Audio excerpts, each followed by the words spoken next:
رسول اللہ صلی اللہ علیہ وآلہ وسلم نے فرمایا کہ قرب قیامت علم کو اٹھا لیا جائے گا. ان اللہ لا يقبض العلم انتزاعا ينتزعه من العباد.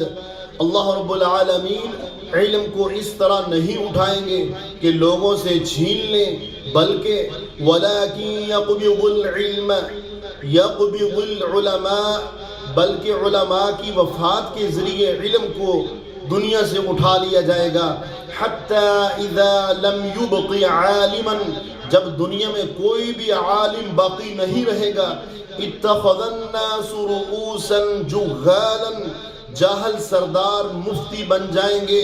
فَسُئِلُوا فَأَفْتَوْا بِغَيْرِ عِلْمٍ، لوگ مسائل پوچھیں گے، وہ بغیر علم کے فتویٰ دیں گے. فَضَلُّوا وَأَضَلُّوا، وہ خود بھی گمراہ ہوں گے اور لوگوں کو بھی گمراہ کریں گے. آپ نے فرمایا ان العلماء ورثۃ الانبیاء، علماء انبیاء کے وارث ہیں. اللہ رب العالمین ہمیں علماء کی قدر کرنے کی توفیق عطا فرمائے.